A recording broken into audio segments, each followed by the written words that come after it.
Mano, o debate do Last e do Thiago Ávila já bateu 1 milhão de visualizações. Vamos ver, né? Faltou a segunda parte da gente analisar a fala do Last, né? Então, vamos lá, né? Continuar essa jornada. Faltou um pedacinho, né? Pra gente terminar de ver, na verdade. Vamos lá, segunda parte aí. É que a gente vai criar um ambiente legítimo, próspero e laico para que se chegue a uma solução desse conflito. Vamos para a segunda rodada, deixa eu falar. A gente estava em 10, aumentei para 15 e a gente já viu que não é E possível. eu falei que eu tinha que sair às 9, né? 20 minutos para você, mas se precisar, claro que o André vai dar mais tempo para você. Então fica à vontade com 20 minutos aí. Tem bastante questões. Vamos lá. Obrigado, Vilela. Bom, eu acredito que é muito importante a gente poder debater isso com o alcance que o Inteligência Limitada tem. Assim. Inclusive, eu vamos lá. muito lógica de primária exportadora, de uma internacional que tem quando ele As mulheres aplicam hoje. Mas não... É que não vai fazer sentido, né? Se a gente não vê a fala do Thiago, né? Acho que não vai fazer tanto sentido. Mas vamos ver, vamos testar. Quer dizer que em 79 foi uma liberdade do Irã. Eles aplicam hoje em dia o que há de ditadura teocrática, 600 candidatos numa eleição, 4 são aprovados, baseados em religião. Tem que informar pro Last que Israel também é um estado teocrático, né? É literalmente um estado teocrático. Perseguem as mulheres não têm direito nenhum, os gays não têm direito nenhum, as minorias políticas não têm direito nenhum, tem um monte de jornalista preso. Nossa, o suco de orientalismo pra cacete, né? Matam mulheres nas ruas porque eles estão sem o véu. Isso não é muito democrático, mesmo que talvez os motivos legítimos que você está citando na década de 50. Tem esse ponto, André, eu acredito que é relevante, porque a gente precisa separar o que é uma construção ideológica, o que não é um fato histórico, mas existem problemas graves, né? Aí, ó. E eu não sou entre essas pessoas. Caiu. O Che Guevara, até o Che Guevara não aguentou. O Che Guevara não aguentou e o Mewtwo também foi de base junto. Né? Então vamos tentar aqui. Porque é o Che Guevara com Vidum. Então eu fico muito tranquilo para falar isso, que tem gente que, inclusive na esquerda isso acontece muito, que vê as relações internacionais de uma lógica binária. Ou você é anti-imperialista e vale tudo contra o imperialismo. Ou é o contrário. Ou então... Pode parar de interromper, por favor? Você vai adotar o populismo como estratégia, em qualquer lugar ali vai ser uma grande insurreição popular e tudo mais. Em todos os processos, eu tento aprofundar. Eu acredito que é o papel de quem é internacionalista de verdade, pensa solidariedade a partir dos povos, de aprofundar as questões. Porque existe, de fato, um inimigo maior. O imperialismo é o inimigo maior do futuro da humanidade. É quem promove exploração, opressões e destruição da natureza hoje. Tá nervoso. Quando a gente leva isso em consideração, sem considerar as dinâmicas nacionais, a gente pode impactar numa outra questão que é estrutural na nossa sociedade, que é a luta de classes. Então eu acredito que o povo merece ser livre, se autodeterminar em todos os países, sabe? E existe uma outra coisa também que eu acredito que a gente tem que tomar cuidado. E vale lembrar que o Irã tomou um golpe de Estado em 1953, arquitetado pelos Estados Unidos, que vai colocar o Shah Reza Pahlavi para poder governar o país. Com certeza, o povo judeu também. Agora, eu acredito que o povo judeu, o processo de colonização e apartheid da dinâmica sionista, ela foi equivocada do início ao fim. Como é que você promove, então, a autodeterminação judaica sem o sionismo? O sionismo é autodeterminação judaica, não tem como separar uma coisa da outra. Não. É que nem você queria comer arroz e feijão sem feijão. Gente, vamos lá. Essa autodeterminação, né? Ela tem um caráter nacional. A grande questão é que o sionismo fez uma equivalência entre o judaísmo e a condição de nacionalidade, tá? Isso não é uma criação natural, né? Isso é um projeto político, colonialista, né? Seria a mesma coisa que dizer, por exemplo, esse povo tem direito a esse espaço, a essa terra, mas é uma teoria criada a partir do nada, né? Eu acredito Aí é só arroz. André, eu acredito que a principal... Aí é só arroz. A denúncia que os judeus não sionistas estão fazendo é essa. Thiago, é falar, não em nosso nome, porque... Thiago, para de interromper! 5% dos judeus no mundo se consideram não sionistas. Essa pesquisa, ele pegou uma pesquisa que fala essa parada, né? Que 5% dos judeus não são sionistas, né? Eu me mandado essa pesquisa que questionava, né, esse dado, porque como que você vai perguntar para todos os judeus no mundo se eles são sionistas, né? 95% dos judeus no mundo se consideram sionistas. Então você falar... No mundo inteiro. Quando você, eu só ia te falar isso. Eu acho que as críticas a Israel são legítimas. E você ser contra Israel é ter o seu direito. Eu só ia te falar para você prestar atenção em relação à forma como você usa a palavra sionismo, porque para você significa uma coisa, mas para 95% dos judeus no mundo significa outra. Não, sionismo significa uma coisa, um projeto colonialista. Se os supostos 95% dos judeus, né? E eu acho que esse dado tem alguns problemas aí, né? Mas se 95% dos judeus consideram o sionismo outra coisa, eles estão errados. Estão equivocados. Né? Para isso que existe ideologia. Estou te falando isso. 95% dos judeus, até os de esquerda, até os laicos, até as pessoas que são críticas... Os judeus laicos? Os judeus laicos? ...ao governo do Netanyahu, ou até mesmo o que está acontecendo agora em Gaza, se consideram sionistas. Porque judeus laicos? Sionismo para eles é a autodeterminação judeu laico! Do povo judeu em sua terra ancestral. Não importa se vai ser do tamanho de Tel Aviv ou Terra ancestral? Terra ancestral, meu querido, existe um debate para saber se Moisés, que é o fundador, né, dessa brisa, que é o fundador dessa dinâmica, né, o fundador oficial, juridicamente, sei lá, se ele era hebreu. Ele era hebreu. O Freud faz esse debate em Moisés e monoteísmo. Ele faz essa pergunta, ele parte da análise, ele parte da ideia de que Moisés nem hebreu era, que Moisés era um egípcio, que Moisés era egípcio, e que ele vai utilizar o culto monoteísta que se desenvolve no Egito num determinado período de tempo para readaptá-lo e criar dessa maneira um novo elemento de religiosidade, né? Que é a religião judaico-cristã. É a base da religião judaico-cristã. Um estado muito maior como as fronteiras de 67. Por isso que eu ia te perguntar se você, como você falou, se é a favor de dois estados, uma solução justa. Então você apoiaria uma solução de 2 estados? Isso é uma pergunta muito safada, né? Porque quando ele faz essa pergunta pro Thiago, ele tenta pegar o Thiago num contrapé para poder falar, então você não defende 2 estados, não sei o quê. E a resposta é simples, gente. Não existe solução de 2 estados para a questão palestina. Não existe. Não tem como ter meio Israel, meio Palestina. Não tem como ter. Não tem. Porque a base de existência histórica de Israel, do sionismo, é colonialista e presume necessariamente um processo de expansão. Necessariamente. Eu sou brasileiro, né? Então eu acredito... Como opinador, como internacionalista, sim. Não como...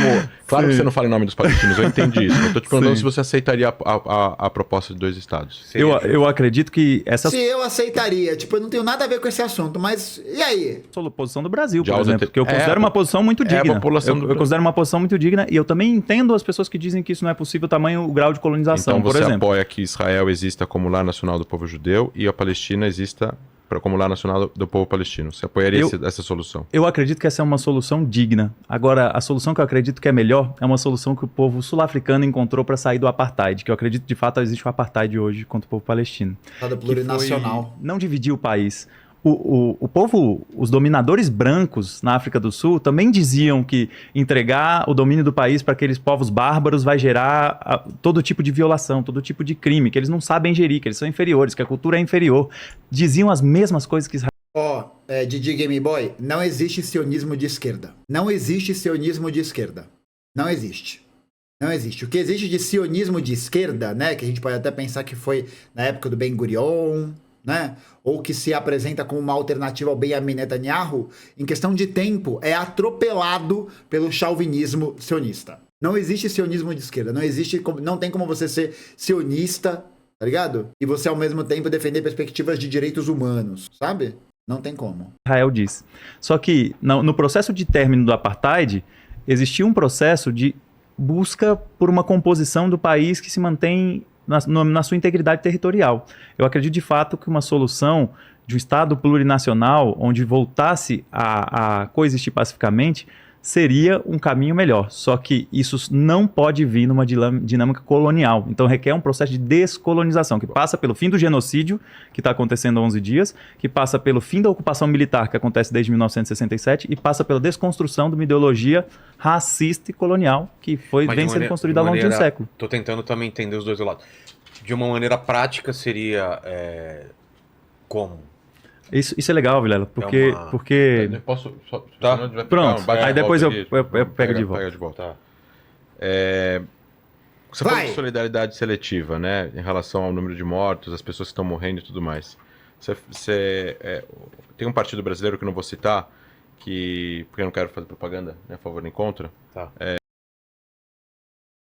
Não quero fazer propaganda, nem a favor nem contra, muito pelo contrário, né? Puta, que se solidariza sempre com os palestinos quando os palestinos morrem, quando tem alguma coisa relacionada a Israel.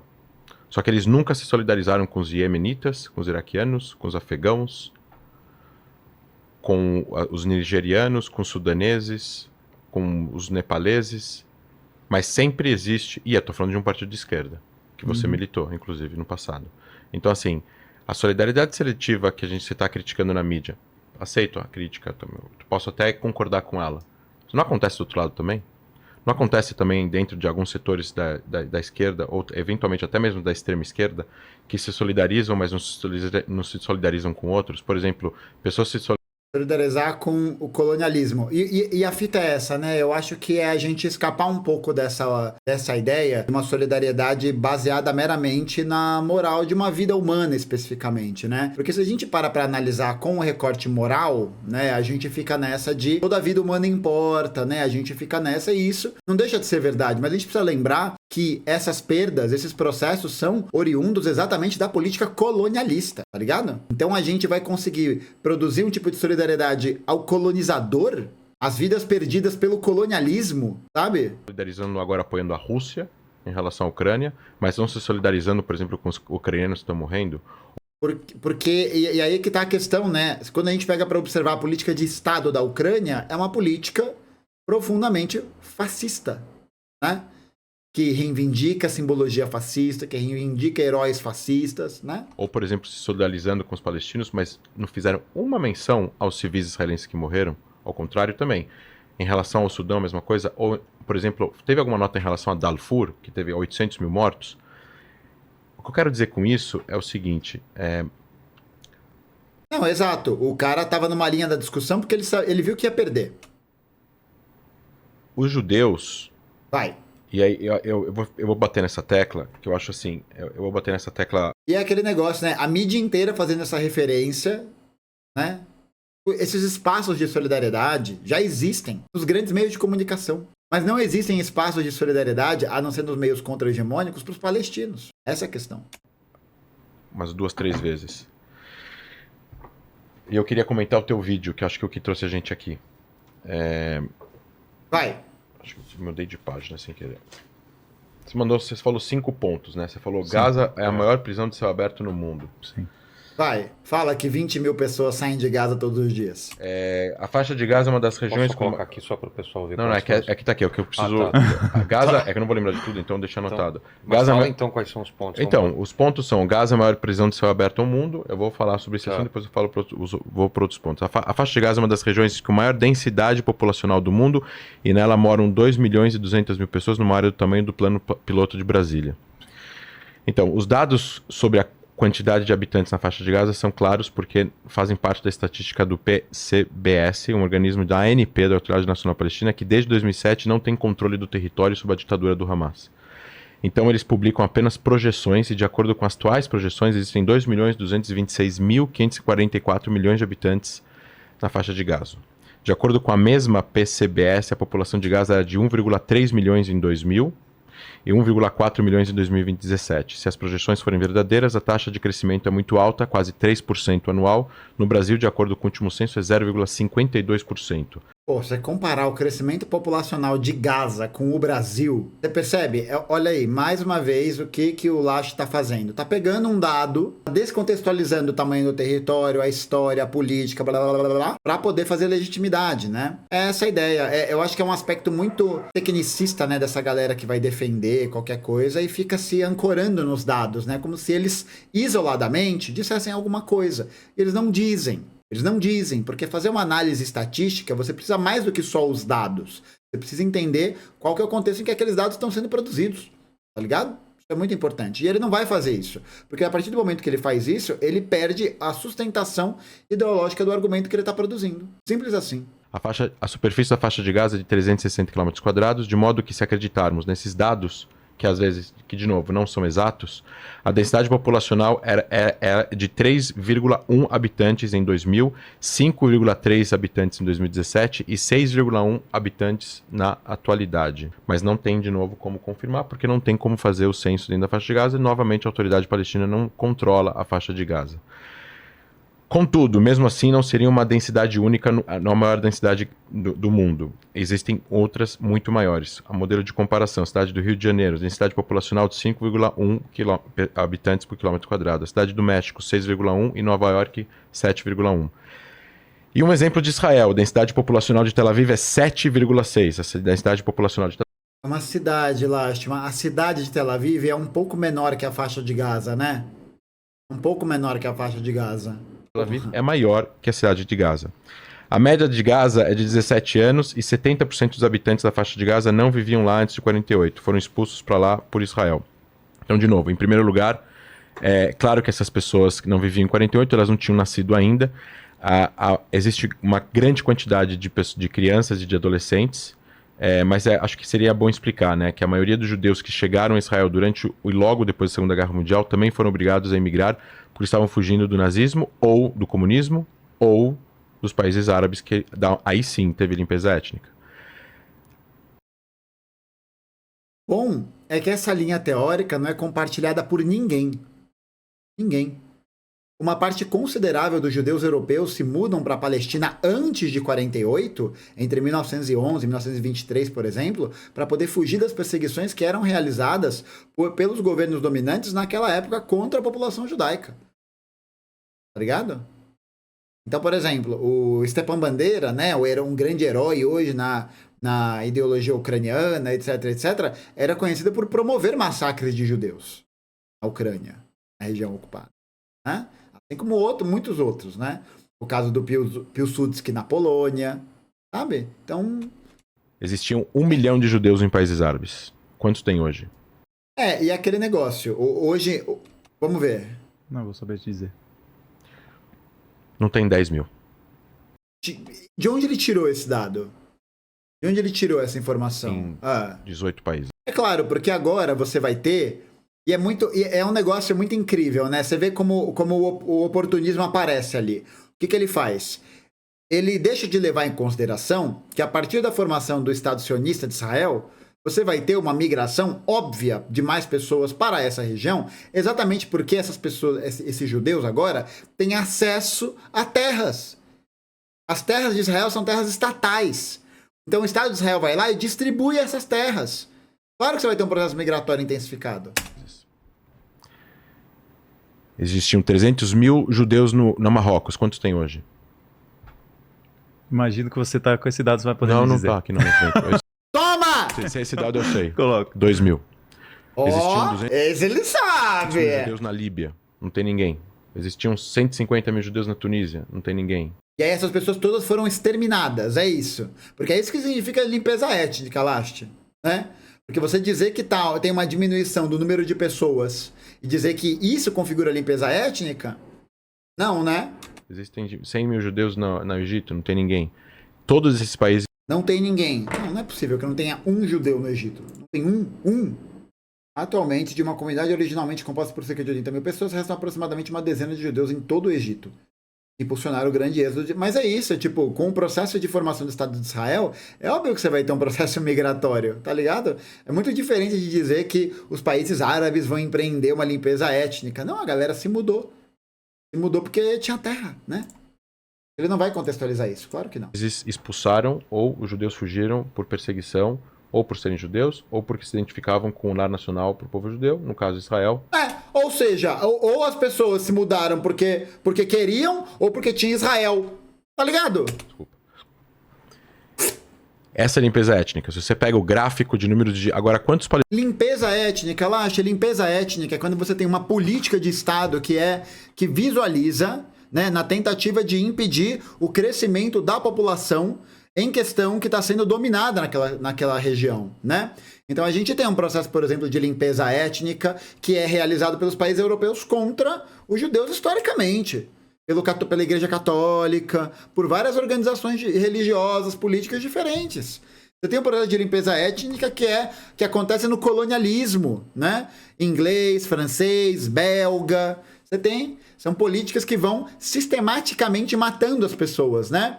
Fazendo com que elas sejam obrigadas a migrar e tudo mais. Você pode dizer que tem um grande processo migratório de judeus dos países árabes para a região de Israel, do que hoje é Israel, porque há um processo de formação de um Estado que garante a determinação e o acesso à terra. Né? Mas olha só, como que uma limpeza étnica acontece de fato? Quando a gente tem, por exemplo, o processo de cerceamento dos direitos civis e nacionais do povo palestino, Quando você você não consegue nem levar a possibilidade de que aquelas famílias se constituam de maneira estável. Tem um filme na plataforma Fílmica, que é uma plataforma de streaming brasileira, uma plataforma de streaming com cinema autoral de filmes do mundo inteiro, que inclusive, né, tá patrocinando também esse vídeo aqui. E lá na Fílmica você pode acessar esse streaming pelo plano anual de R$60 até o final desse ano. Plano anual de R$60, em que você vai pagar R$5 por mês só para acessar filmes do mundo inteiro. Né? E aí tem mais 360 títulos no catálogo, e é interessante porque um desses títulos é um filme muito lindo chamado Bombonê, um curta-metragem de 15 minutos que vai contar a história de como filhos são gerados na Cisjordânia. E essa história é diretamente relacionada à própria ideia de como Israel empreende uma série de políticas que visam, no final do dia, garantir essa limpeza étnica. Nesse streaming você pode encontrar vários outros títulos que vão debater essas questões sociais, essas questões políticas. Mais de 40% do catálogo dos filmes é realizado por mulheres. Existem coleções de filme LGBT, coleções de filmes de diretores negros, e você pode compartilhar o acesso a essa plataforma em até 5 telas diferentes, tá? Para vocês conhecerem um pouco mais, basta acessar ou procurar na internet a plataforma do Fílmica, e aí vocês garantem o acesso por R$60 ao ano. Vocês conseguem acessar todo esse catálogo de cinema autoral e independente, uma iniciativa brasileira fundamental e que pode até, inclusive, dar mais material cultural pra gente poder analisar quais são os impactos, né, que não só Israel, mas outros países tiveram na formação social desse processo. O link está aqui na descrição desse vídeo, desse corte que você está assistindo, ou você pode acessar o site filmica.com.br. Palestinos existem hoje, e quantos existiam em 67? Existiam... Só para não, será que eu não vou dar um spoiler? Vocês vão ter que ir lá na Fílmica para assistir o curta-metragem Bombonê. Vai ter que ir lá assistir. 1 milhão de palestinos em 67 na Cisjordânia e Gaza, hoje existem 4,5 milhões de palestinos.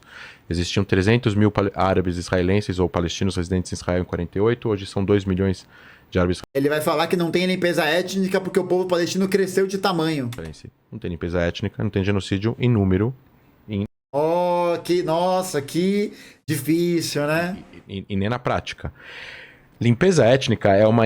se você lê, quando você fala do sionismo ser uma ideologia racista e xenófoba, islamofóbica, você já leu a Declaração de Independência de Israel? Sim.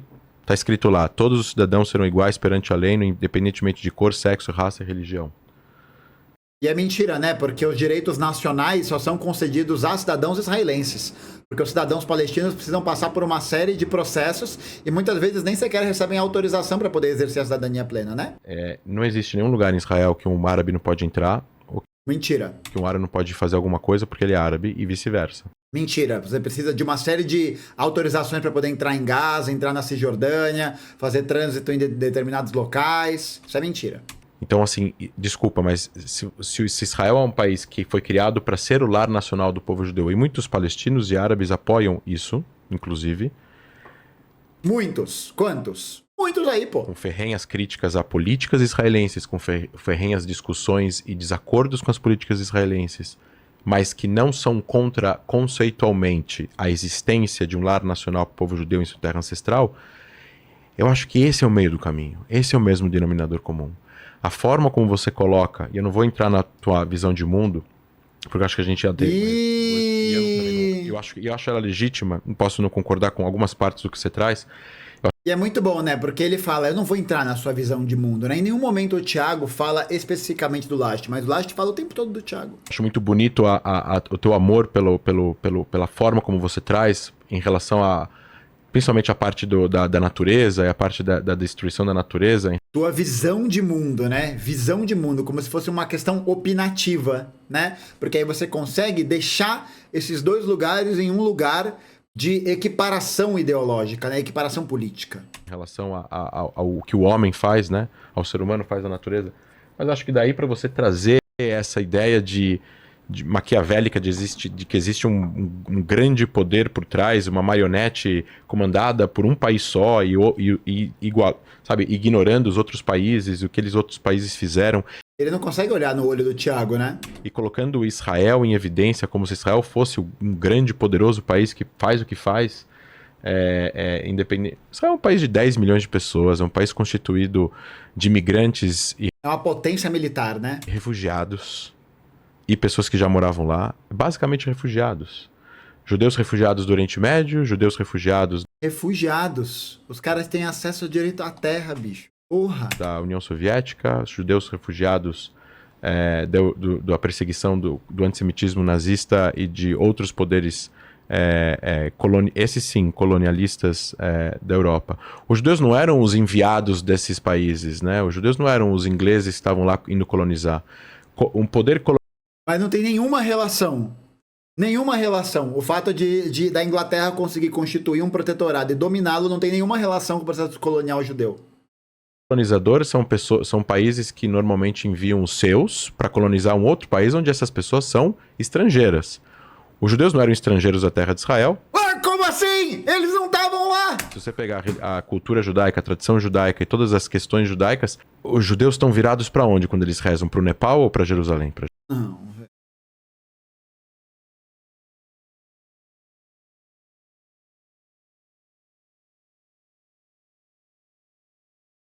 Jerusalém. Eles falam hebraico ou chinês? Eles falam hebraico. Meu Deus.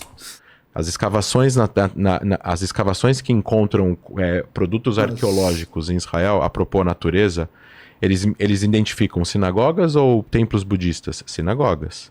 Então os judeus não são estrangeiros naquela terra. Os judeus são também, não só, os palestinos também, nativos daquela terra. Nossa. Não são, né? Não são nativos daquela terra. Eles não são nativos. Tá vendo a questão, gente? Eles não são nativos. Eles não são nativos. Eles têm a equiparação da condição de nacionalidade e religião. E o sionismo cria. Logo, eu acho errado a gente tentar trazer uma ideia hegemônica de que Israel é um estado alienígena. E é a referência religiosa, né? Porque os muçulmanos também se ajoelham para rezar em direção à Meca. As pessoas gostam de falar. E eu discordo da frase um povo sem terra para uma terra sem povo. Existiam pessoas vivendo ali, também existiam judeus vivendo ali. Jerusalém, em 1860, tinha 10 mil habitantes. 6 mil judeus, 4 mil árabes, entre cristãos e muçulmanos. Eu queria... eu acho que a gente tem que talvez fazer uma distinção. Tipo, e esse dado serviu para quê? Para nada. Entre o que a gente conhece da história e todos os projetos que e a ideologia. Tentativa de acordos de paz. Existiram várias opções de paz para palestinos e israelenses resolverem o conflito. Quando Israel Olha como o cara pulou de um assunto para o outro. Quando Israel conquista o Península do Sinai, Gaza, Cisjordânia... Controla. Existiu uma guerra iminente que ia ser deflagrada pelo Egito e pela Síria para tentar, nas suas fronteiras internacionalmente reconhecidas, para tentar destruir Israel. Eles não estavam fazendo isso, o Egito e a Síria, porque eles gostam dos palestinos. Se eles gostassem dos palestinos, eles teriam feito um estado para os palestinos em Gaza e na Cisjordânia entre 49 e 67. Se eles gostassem dos palestinos, eles não teriam rejeitado a proposta da ONU em 47. Se eles gostassem dos palestinos, eles rejeitaram a proposta da ONU porque a proposta da ONU dava voz ao colonialismo israelense. Sim, porque representava um golpe também na própria dinâmica de como eles poderiam garantir a sua autodeterminação, porque é a presença do colonizador naquela terra. Eles não tratariam os palestinos até hoje como refugiados sem direito nenhum no Líbano, na Síria e na Jordânia. Se eles gostassem dos palestinos, por que eles não ajudaram os palestinos a estabelecer um Estado? Eles não estavam preocupados com os palestinos. A gente vê até hoje muitos países árabes e lideranças árabes. Não estou falando de solidariedade internacional ao povo palestino dos árabes, eu estou falando das lideranças desses países. Não estavam interessados em ajudar os palestinos. Eles estavam interessados em lutar uma guerra contra a existência de um Estado não árabe naquela região, vulgo Israel. A Resolução 242, que encerra o conflito, a resolução das Nações Unidas 242/67 falava de a retirada de Israel dos territórios recente de conflito, que ocupou, e o estabelecimento de um estado de paz sem beligerância entre as partes, o fim de estado de guerra e o reconhecimento internacional de todas as fronteiras pré-reconhecidas. Tinha 2 parágrafos. Um falava sobre as coisas que Israel tinha que fazer, o outro precisava falar sobre o que os países árabes precisavam fazer. A Liga Árabe fez uma resolução, logo depois da resolução 242, rejeitando a resolução 242, em Khartoum, onde ficou conhecido o famoso 3 nãos. Não a paz. Nossa, é o mesmo papo que o Rock mete em todo lugar, velho. Não reconhecimento e não a negociações com Israel. Claro, porque a gente está falando de uma ocupação colonialista. Essa resolução norteou a política externa israelense, onde Israel, comandado pela esquerda israelense na época, entendia que não tinha como negociar com os árabes naquele momento, mesmo se Israel se retirasse do território que tinha conquistado. Israel, então, mudou a política, onde ele queria manter uma zona tampão para não ser atacado numa fronteira muito curta. Israel é um país... eu estou falando de Israel, a fronteira sem Cisjordânia e Gaza, tem 30 quilômetros de largura. É indefensável militarmente, principalmente em guerras simétricas, tanques, etc. e tal. Então, o que eu quero dizer com isso? Não, ele não tá chegando em lugar nenhum. Percebe, gente, que a lógica dele tá navegando por um monte de lugares que, no final das contas, vai ajudar a reforçar o senso comum. Só. Existiram várias negações do direito do povo judeu de se autodeterminar na sua terra ancestral. E eu não estou falando de território, Não foi essa negação, né? Porque essa negação presume a aceitação incondicional do sionismo enquanto uma política. Falando de fronteira, eu não estou falando também de negação do outro. Porque quando Israel se define como um Estado judeu, ele não está negando aos palestinos o direito de um Estado palestino. Eu não estou agora nem entrando na lei nacional que você cita de 2018, eu acho. Eu estou falando de que se é legítimo os franceses terem a França e os palestinos terem a Palestina. Nossa, os franceses terem a França. Oh, escuta o que você está dizendo, ô cabeça de lâmpada. E os americanos terem os Estados Unidos e os chineses terem a China. Os americanos terem os Estados Unidos. Meu amigo, os estadunidenses colonizaram o território deles. Caralho, eles construíram a nação deles baseado no processo de expansão contra os povos originários. Eles não têm esse direito ao natural. Esse direito não foi construído graças à iluminação dos povos. Esse direito foi feito a partir da violência. Violência colonial. Porra! E os italianos terem a Itália. Pelo amor de Deus. É legítimo os judeus considerarem Israel sua terra ancestral e terem um país. É o único estado do mundo que é contestado a sua legitimidade de existência. Não é, não. Por isso que eu tô falando de que a questão é conceitual. Eu entendo todas as críticas que... Vamos lá. É uma questão conceitual. Ele vai dizer que o Thiago não entendeu. Perfeito. E eu me identifico de verdade, porque eu estudei o tema, estudei com árabes, tenho muitos amigos árabes e já fui pra Cisjordânia. Então tá bom, né? Até tenho amigos que são. Já fui pra fronteira com Gaza, conheço bem a região, morei 10 anos na região e falo as línguas locais. Eu acompanho as notícias de lá também. Me identifico, chorei todos os dias essa semana com ambas as vítimas. Engana que eu gosto! Eu não queria que tivesse acontecendo o que está acontecendo agora. Solução é Israel não existir, então? Exatamente. Perfeito, Marcão do Violão. A solução é a inexistência de Israel e a criação de um Estado plurinacional ou um Estado palestino, que particularmente é o que eu defendo, socialista, laico e que todas as pessoas possam viver. Mas eu acho que a gente tem que ser, no mínimo, um pouco pragmático em relação ao que a gente tem que... Atenção, doutor Kebab está na live. Desejar para um futuro, para quando essa guerra acabar, porque ela vai acabar alguma hora. Se Deus quiser, ela vai acabar. A gente tem que desejar... agora vai vir o papinho de a paz, o diálogo, a liberdade dos povos. Normalização e coexistência. Não é com discursos que excluem o outro que a gente vai resolver a situação. Então aposenta o sionismo, né? Israel tem o direito de existir. O povo palestino nunca quis ser laico. Alexios, você não estudou nada, né? Não. Porque palestino não é a mesma coisa que muçulmano, tá? Tem vários palestinos que são cristãos. Tem palestinos que são judeus. Existir, são os acordos internacionais. O Israel tem o direito de existir, a gente pode falar de fronteira 67, a gente pode falar de uma retirada de Israel dos assentamentos na Cisjordânia, a gente pode falar em relação ao... Você menciona o bloqueio. Por que existe o bloqueio? Existia bloqueio em 2002, Thiago? Você sabe se existia bloqueio em 2002 ou não? A Gaza, você disse. Não, existia um processo de colonização, com colônias ativas lá. Tudo bem. Que se retiraram em 2005. Sim, mas existia um bloqueio econômico? A dinâmica do apartheid ela é de estrangular. E em 1990? Nossa, velho, isso me pega muito, sabe? Isso me pega muito. É achar que é muito espertinho e ficar cortando, interrompendo assim, com dados para poder tentar descontextualizar o que o Thiago tá trazendo ao apontamento dele, para poder fazer valer a visão do cara, pô. Sim. Não o bloqueio como a gente está falando, o bloqueio do cerco militar e transformar na prisão sem teto. Então, mas estrangulamento da vida que a Human Rights Watch e que a Anistia Internacional falam já existiam. Existem desde 1967. Então, os palestinos que viviam sob controle do Egito em Gaza entre 49 e 67 viviam em uma situação de estrangulamento? É muito diferente, porque tanto o Egito quanto a Jordânia, isso é parte do que eu até preferia que você terminasse, mas vou falar só disso.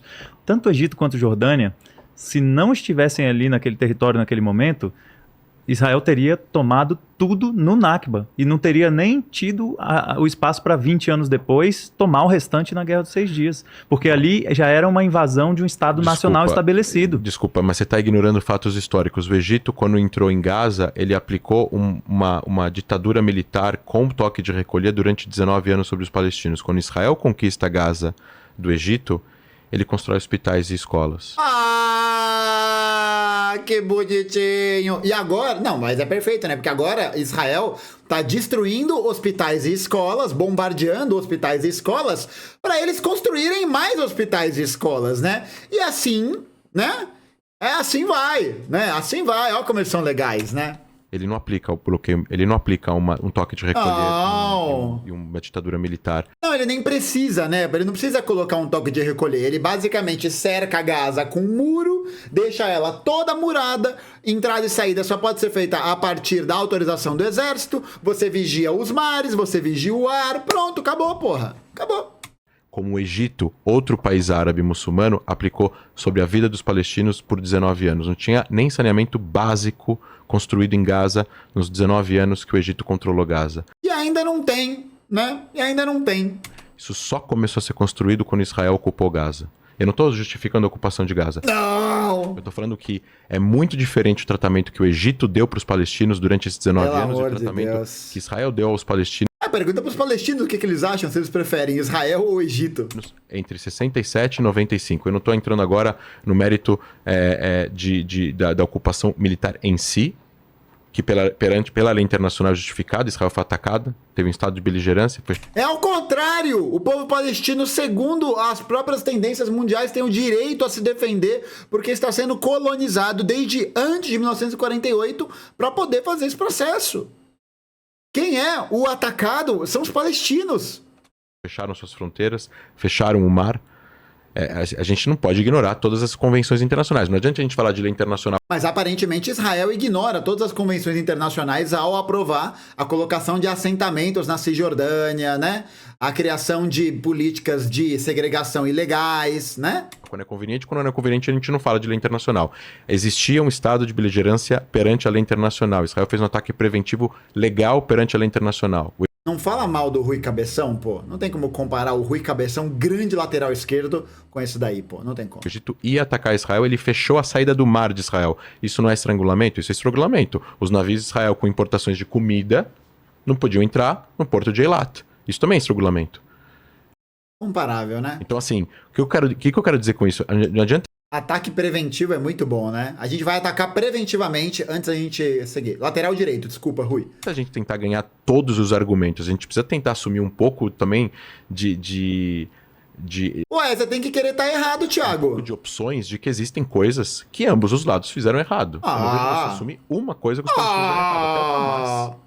Até o Hamas. Eu não vejo você admitir uma coisa que os palestinos fizeram errado. Cadê o seu reconhecimento? Pelo amor de Deus, velho. Não? Então, assim, um grupo terrorista que invade uma... Eu vou citar um paramédico que deu uma entrevista na televisão israelense ontem. Ele entrou em uma das casas no kibbutz Berri, que morreu 1/3 da população no sábado. E ele virou um corpo de uma mulher. É o que a gente falou no outro vídeo, né? Que saiu no domingo agora. Ele vai apelar pro moralismo, ele vai apelar pro choque, ele vai apelar pra isso, tá ligado? Não significa dizer que a gente não tem que condenar essas ações do Hamas em algum sentido, sabe? Mas é conseguir posicioná-las histórica e politicamente. E o corpo da mulher estava com um tiro na cabeça e o estômago estava cortado e o feto estava assassinado com uma facada. E ele não sabia se ele tinha primeiro morrido e depois eles mataram o bebê, ou se eles abriram o estômago dela para matar o bebê e depois deram um tiro na cabeça dela. Se isso não é terrorismo, eu não sei mais o que é. E é isso, né? O cara pegou simplesmente um vídeo de zap, uma declaração de zap, pra usar como um argumento, e você percebe, o argumento dele não foi pra lugar nenhum. Feto no estômago, sim, feto no estômago, pô, vocês não sabiam? É assim que o bebê se alimenta. Vocês não sabiam, gente? O bebê cresce no estômago. Aí a mãe vai comendo, o bebê fica assim. Lindê, mamãe! Né? E aí a pausa dramática. Desculpa. Oh. A gente pode ser muito solidário ao povo palestino. A gente pode ser muito solidário. Todos nós somos solidários ao que aconteceu em Gaza hoje, ontem, anteontem. Mas não tem como a gente colocar o Hamas e normalizar o Hamas. E o que o Hamas fez é imperdoável, é intransigente, é imprescindível, é fora de qualquer proporção. E isso não aproxima a paz na região, só afasta. Ué, e bombardear um hospital com 500 pessoas dentro? O que você acha disso, Last? Você acha que isso não afasta a paz? Não é? Você não acha que isso afasta a paz? Né? Você vê, olha só, né? Imprescindível, não. E exato, ninguém tá normalizando o Hamas, a gente tá tentando humanizar os palestinos. Cara, é inacreditável, velho. É inacreditável. O Israel já bombardeou 11 hospitais. Eu fico perguntando pro Last, será que ele acha que a paz que ele supostamente defende, né, é a paz que ele vai falar para os pais que estão segurando filhos mortos em bombardeios? Crianças mortas por bombardeios israelenses? Nalha mesmo. E a reação agora de Israel, que você está me colocando como desproporcional, eu não vou discutir agora o poder do uso da força, e eu assim, me entristece, e eu novamente falo aqui, a gente está com um amigo muçulmano aqui também, me entristece imensamente de ver as cenas em Gaza. Aham, com certeza. Identifico, são os meus primos. Seus Queria primos, poder estar. atenção. Eu publiquei anteontem um vídeo no meu Instagram que o meu sonho é poder ir para Gaza comer um hummus com os amigos palestinos. Vai! Você, como israelense, pode só colar. O palestino, o teu primo, ele não pode. Ele não pode sair de Gaza pra comer um hummus com você. Ele não pode. Você pode. Ele não. Isso é o quê? Senão a porra de um apartheid. Caralho, velho. Pelo amor, até travou o Windows aqui. Ir para o Líbano comer um hummus com meus amigos libaneses. Que merda, e para a Síria comer um hummus com meus amigos sírios. A gente não tem como normalizar um grupo que faz o que o Hamas fez, achando que isso é resistência. Isso não é resistência. O presidente palestino falou que o Hamas não representa o povo palestino. E agora os caras querem a cabeça do Mahmoud Abbas, porque ele é um frouxo. É preciso que a causa palestina se separe e se afaste do Hamas, do Hezbollah, do Irã. Eles não estão ajudando a causa de vocês. E aquele negócio, né? Diante da violência do colonizador, a própria violência que é empreendida por essas organizações são resistências empreendidas como guerra nacional. É guerra nacional de libertação. Não estão ajudando. Não estão ajudando. O que seria proporcional? O Israel não... O que seria proporcional? 2.000 israelenses invadir Gaza e matar exatamente o mesmo número de bebês, exatamente o número de mulheres, exatamente o número de pessoas nos pontos de ônibus de idade, sequestrar exatamente o número de pessoas que foram sequestradas, matar exatamente o número de homens atirando? Não, nem precisa, porque Israel já responde desproporcionalmente, né? Em 2014, graças a na seara do conflito, 88 israelenses morreram em 2014. Mais de 3.000 palestinos morreram. No mesmo ano. Sabe uma coisa que o exército israelense adora fazer? De graça? Dar tiro no joelho das pessoas que estão próximas da fronteira de Gaza. Atirar no joelho das pessoas por diversão. Sabia? Tem relatos de soldados israelenses declarando isso. E se atira no joelho deles para poder se divertir. Eu não vou ficar publicando esses vídeos porque são cenas grotescas que eu acho que só promove mais violência e cria raiva. E é justamente essa raiva que eu quero combater. Ah, você quer o amor. Justamente essa raiva. Esse é o momento de união e não de separação. Nos momentos mais difíceis. Você percebe, gente? Todo discursinho liberal, colonialista, safado, tem essa pegada de não vamos nos separar, vamos nos unir, vamos falar de amor. Ah, dá licença, né? São os momentos de união. Que cinismo, velho. São os momentos que as pessoas se dão as mãos e falam: a gente precisa parar o terrorismo e ser a favor dos dois lados. Mas não tem como a gente colocar. E Israel não quer. Colocar em pé de igualdade. O que seria proporcional? Sequestrar 250 pessoas? Matar 1.300 pessoas assassinadas? Crianças? 40 bebês mortos, não foram 40 degolados. Eu vi foto de 2 bebês queimados e de um degolado. E eu posso te mostrar depois daqui, se você quiser. Não, é isso, é o choque, toda essa, sabe? Eu vi, eu juro. Eu vi foto de pessoas carbonizadas em carros que estavam tentando fugir dessa festa. Rave do lado. Eu vi foto de pessoas carbonizadas com as mãos atadas. Elas foram queimadas depois de serem a mãos atadas. Se isso não é terrorismo, eu não sei mais o que é. E o que seria então proporcional? Israel não deveria então atacar alvos do Hamas?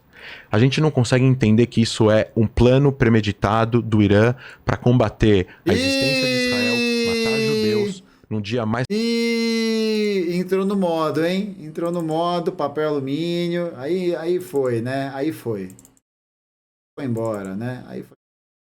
Foi embora como? Foi embora assim, né? E eu nunca vi uma discussão de tão alto nível e tão civilizada e tão intelectualmente honesta, porque eu ia debater com alunos de 11 anos. Entendeu? Né? E ó o chapéu, ó o chapéu. Mais sombrio da história do povo judeu desde o fim do Holocausto e evitar que Israel normalize relações com os países árabes, incluindo com a Arábia Saudita, que é uma ditadura.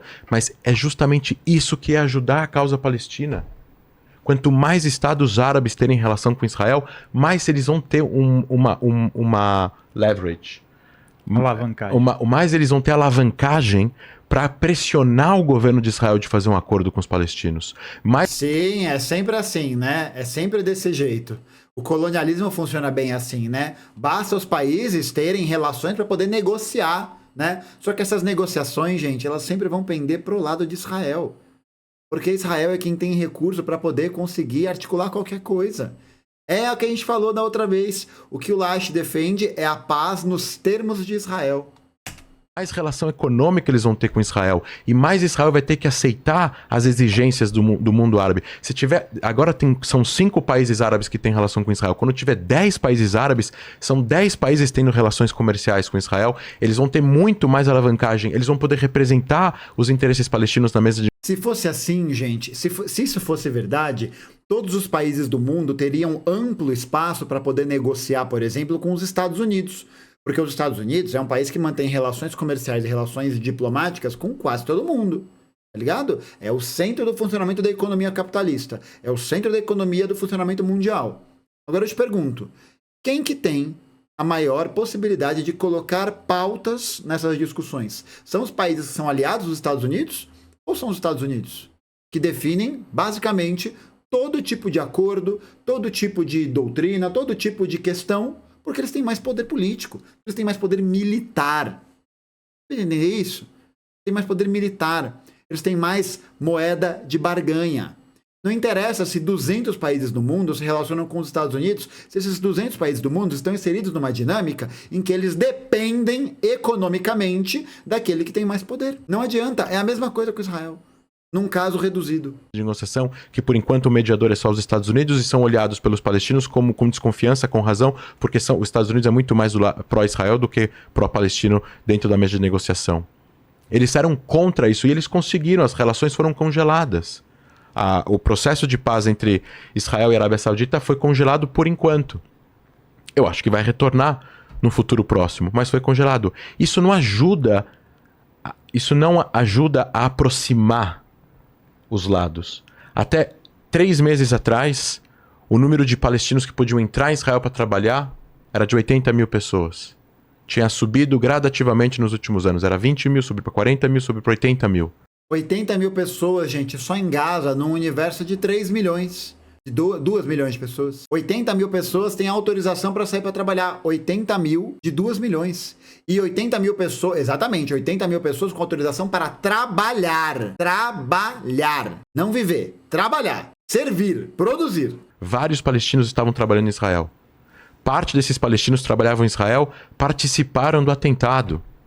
Eles entraram com permissão para trabalhar em Israel e utilizaram permissão deles de estar dentro de Israel para filmar, para recolher inteligência e mandar para o Hamas para saber exatamente aonde cada um dessas pessoas iam entrar nessas cidades, nesses kibbutz, para matar pessoas. Permissão para ir trabalhar. E essa informação ele tá tirando diretamente do fiofó, né? Pessoas desarmadas. Deixa eu voltar. Eu voltar. Mas você vai tópico por tópico? Não, eu queria só. Bom, Tá. bom. Você quer ler os outros tópicos e Eu dar queria, uma comentada? eu queria só. Eu só queria comentar Thiago, dois pontos. Thiago, Me dá? tudo Manda bem? bala, manda Tá, bala. depois é contigo. Pô. Aí, ó, nem o Che Guevara aguenta. Nem o Che aguenta. Ele vai... Ai, gente, chega. Eu não aguento mais. Eu não aguento mais ouvir esse cara falar. Chega, já deu. Já deu pra ver, né? A conclusão que a gente chega é que a canalice exala, transpira, né? Nossa senhora, só ele fala. Passou os 20 minutos e... Dale. E não falou. E na hora que o Thiago fala, interrompe, né? O tempo todo.